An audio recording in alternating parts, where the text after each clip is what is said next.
Hello, everyone, and welcome back to Video Games, the very Canadian talk show where we talk about all sorts of video game related stuff. My name is Garrett May, and with me, as always, is my co-host Josh Taylor. How are you doing today, Josh? I'm doing well today, Garrett. How are you? I'm doing excellent. It's been a while since we've done some video games, and it's time to get back to it, bud? Definitely. And this is a morning video games day, so this will be quite a different tempo. Maybe a little bit calmer, especially on your end. Yeah. I'm a bit of a morning person, so let's go! Sorry, I'm ready. Okay, so today I figured, for those of you viewers of my YouTube channel, Yes Guy Gaming, thank you for tuning in. I finished up my NHL 17 review. It's taken me a while to do. I'm pretty proud of it. Haven't published it yet, but you'll be seeing that shortly. But it got me thinking about the way the sports game scene and really checking in on how it's doing, because I kind of took last year a little bit off. This year I kind of jumped full in, got NBA 2K17, got NHL 17, took a look at FIFA. I know you play on MLB the Show. And so I figured we just kind of jump in. I do some research about really what the scene is looking like. And I was so surprised looking around at all the ratings, all the critics' scores for all these games, how super high they are. Okay, great. Hey, maybe they're great games. But then you look at the user ratings on sites like Metacritic and on Steam for some of these games, and they are much lower than their critic scores. And it kind of makes you go, what the heck is going on? Yeah.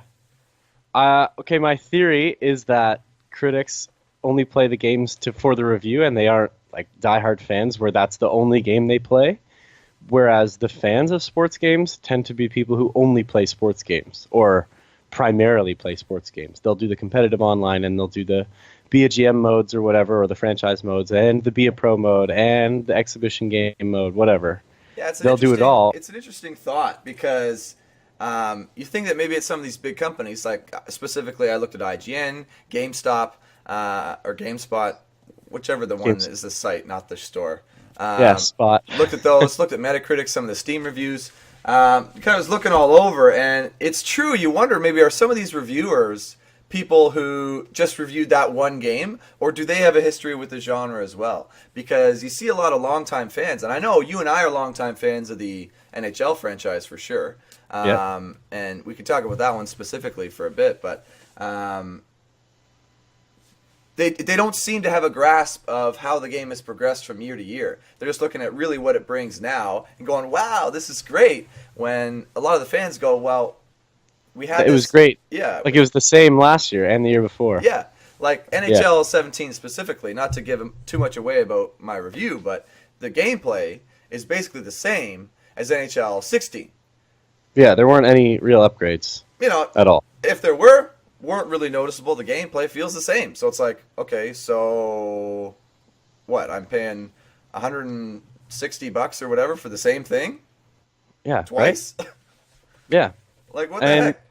All you get really are like marginal UI improvements to the menus and slight additions to. They'll only do like an addition to one game mode per year, it seems like.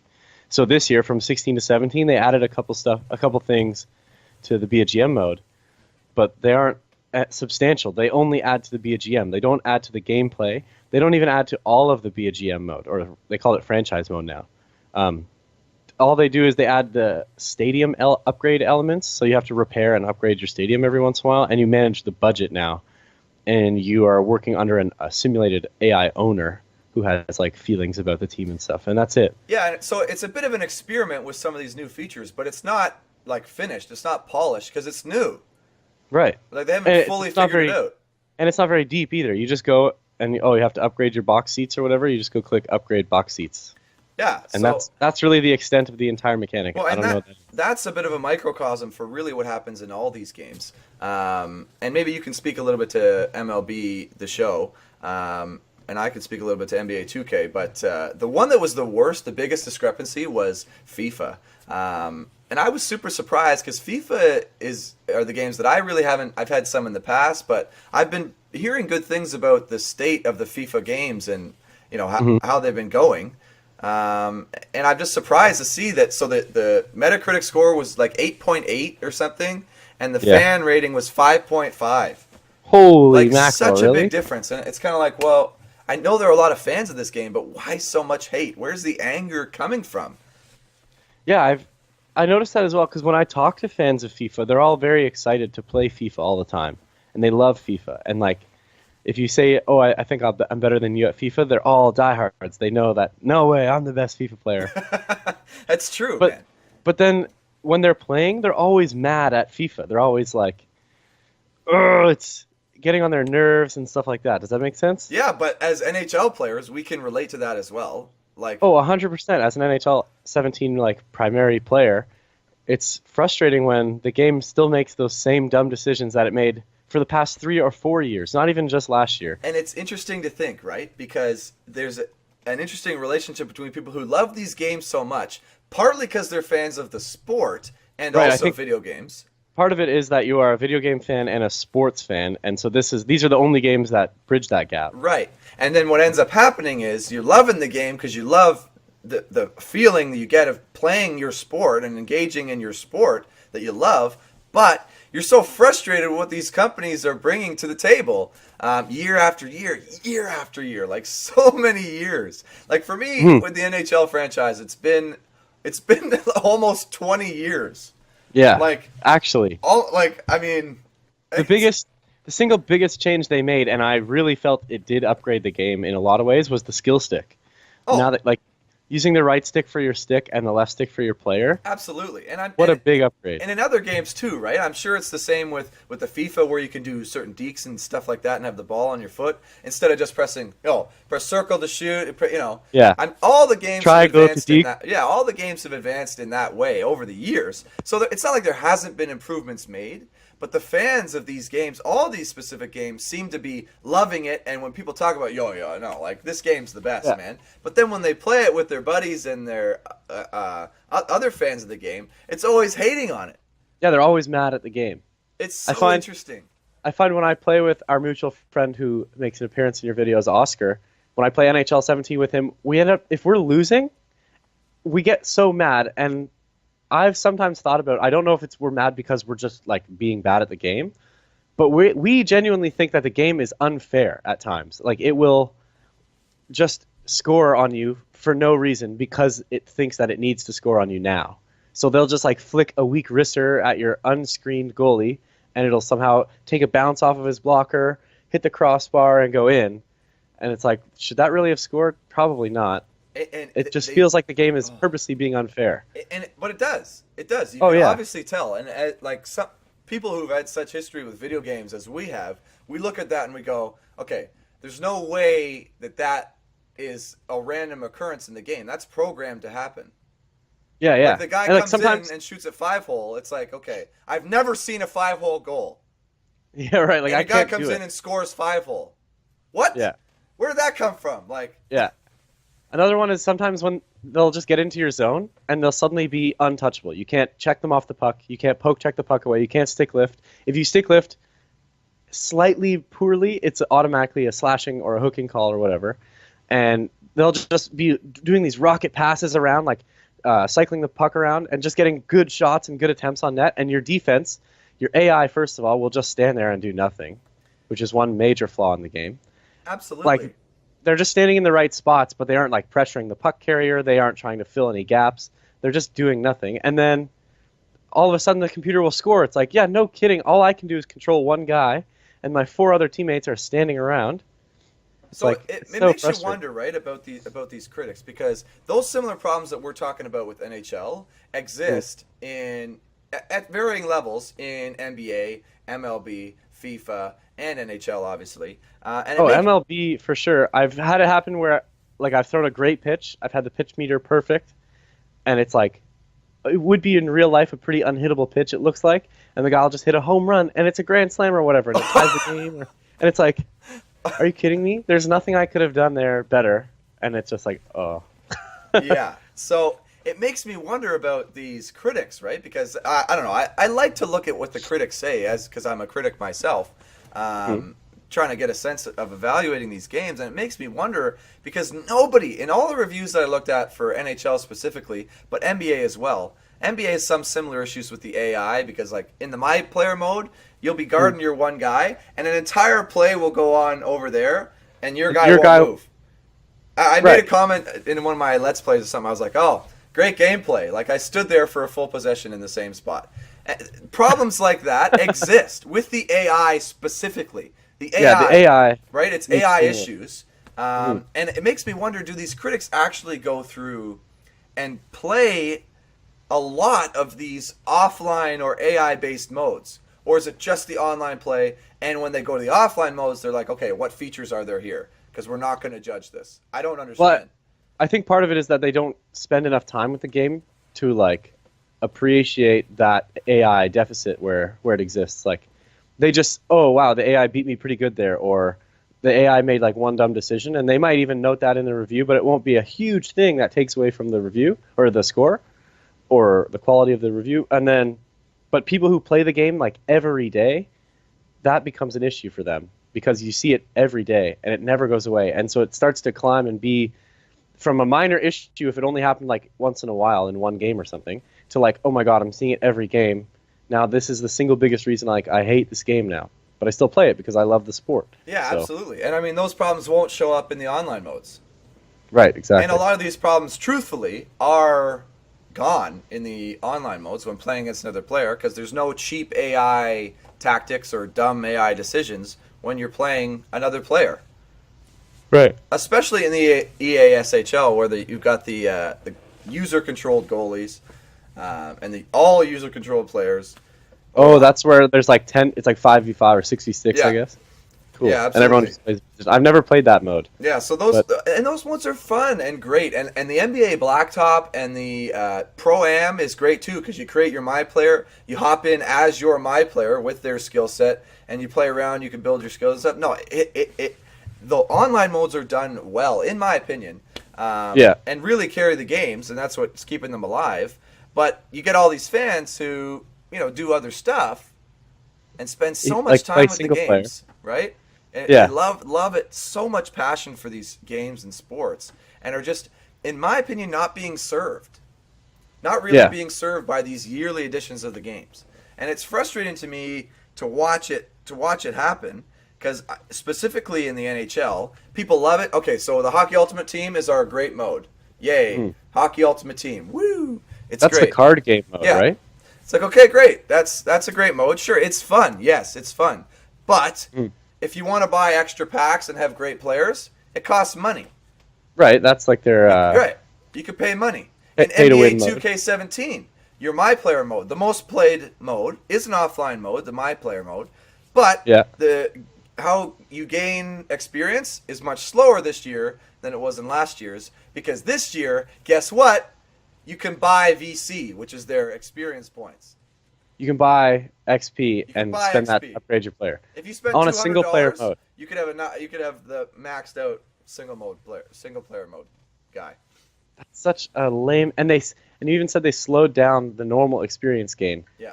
Just to like force in a way players to purchase those upgrades if they want to feel a noticeable upgrade. Wow. I don't know how it is in FIFA 17. I wish I did, and maybe you can speak to I could tell you a story. in MLB.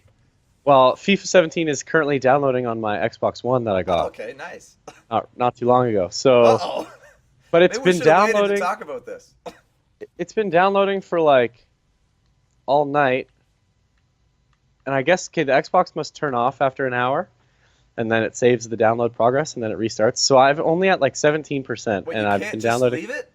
Yeah, right. So I'm only at 17%, and it's like 40 gigabyte game. What a hassle. Oh boy. Yeah, dude. What a hassle. So, hopefully that finishes at some point today, but I doubt it. Well, you got to be there every hour to make sure it doesn't turn off. Yeah, like I just have to, and I don't want to use up my bandwidth either, because as soon as I start like watching Netflix while it's downloading, the download speed goes to almost zero. Dude, you're never gonna play FIFA 17. You bought it, but you're never gonna play it. Sorry. I know. So, we'll see how FIFA goes. You know, so all of it. I just go, okay. Are we fucked?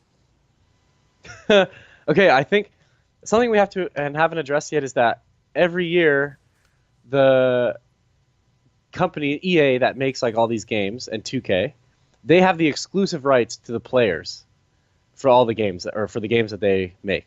So EA has exclusive rights to all the NHL hockey players.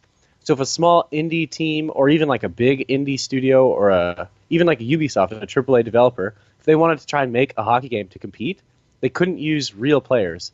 And a lot of the reason people play the EA version and the 2K version is so that they can be LeBron James, Mario Lemieux, like Wayne Gretzky. You know what I mean? Like they want to be the real players, but another studio can't. Like EA has a monopoly basically on that market, and 2K has the basketball monopoly, and there's the Madden monopoly and everything. Well, the basketball is weird because there's 2K has their NBA 2K series, but EA has NBA Live. Okay.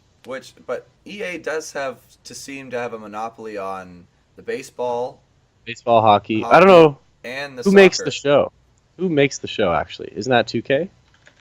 Is it? Okay, maybe. I don't know. I thought it could have been EA, but anyway. Anyway, man, you're right. No, but yeah, so that's like so it's a Sony game and a SIE San Diego studio game is the show. Oh, so Sony's hopping in there.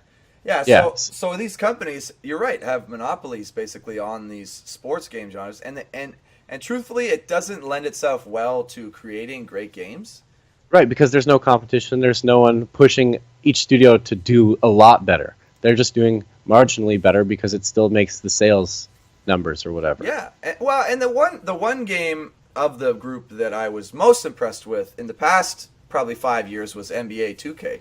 I thought they've been doing a really good job developing their game and really making it a fan-friendly experience rather than really just trying to stick out yearly iterations year after year. Truly improving their game experience every year, which I've been excited about.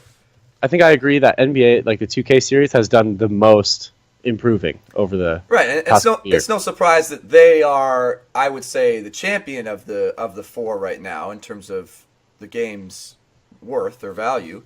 But still, you can still see it creeping in this year. They couldn't help themselves with this VC thing.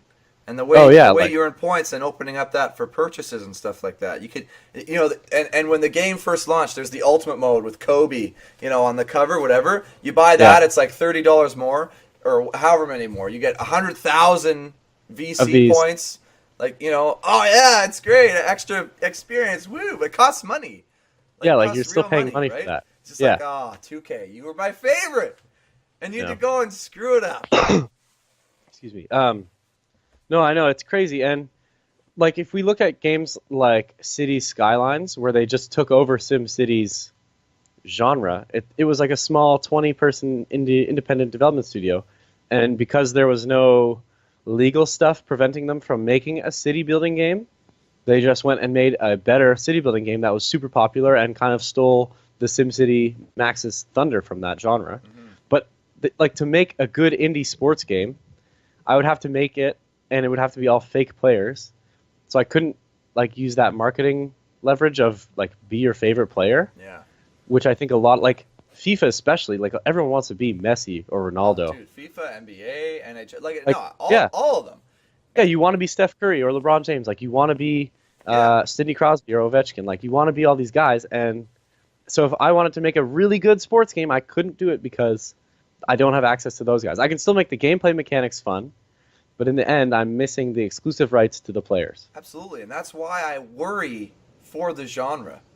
This niche genre of action games, the sports games. I worry for the genre because it's exclusive. You can't. Right, there's no competition. You can't break in. And I'll look back in the years. There have been games that have been great.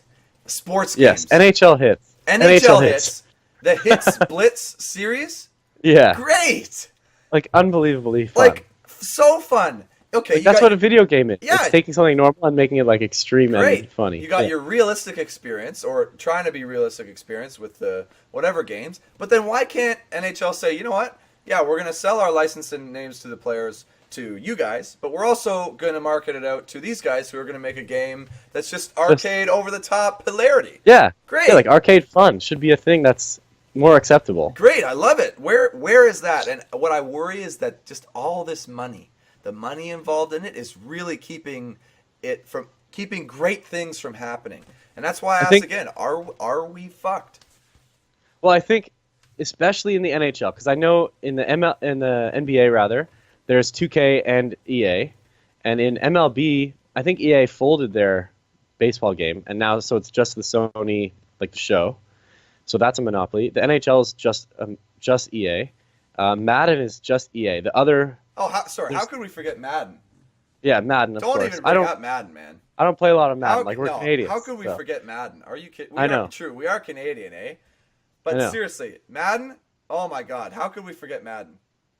Madden might be the worst. I know, and they have commercials and stuff, and like. How can we forget? I swear, EA? Madden is the same gameplay, like that it's always been. You know what? I think we're done, Josh. Oh. I think the sports games are euchred. Euchred? They are out of here. They're up a creek without a paddle for fans. Yeah, dude. Like, I think. But if somebody out there, if there's viewers out there who've watched us and listened to us lament about the state of sports games, sorry for forgetting Madden, by the way.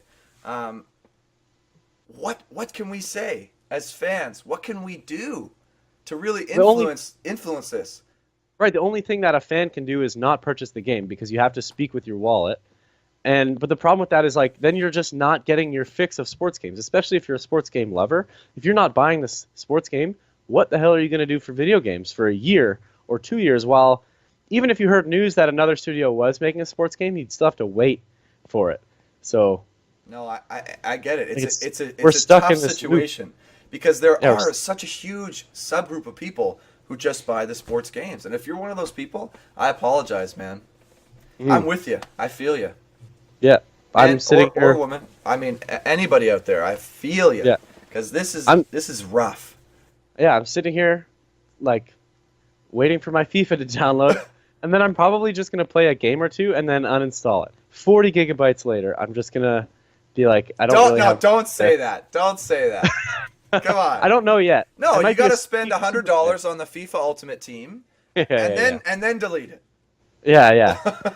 Jeez, I don't know about all that. Oh gosh. Well, I encourage any of our viewers or listeners out there to go and check out the Metacritic scores and some of the other critic scores for these games, because I think that's something fans can do, is really let their voices be heard in the comments, in the Steam reviews, in the Metacritic scores on these games. Let your voice be heard. Let other people know what the situation with these games are, and let these critics know if there's some corrupt stuff going on there. And I'm not going to make any accusations, but if there's some weird stuff going on there, let them know. Listen, if somebody gives a game that's crap a 9 out of 10 or a 10 out of 10, you let them know. What the hell are you talking about? Like an objectively crap game, too. Like, some games, I can see why the review might be good, but the user review might be bad.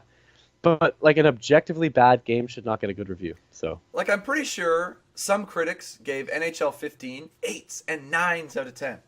Oh, yeah. That was a horrible game. Anyway, yeah. You know what? I'm getting depressed here, Josh. I'm getting super depressed. We've got to cut it short.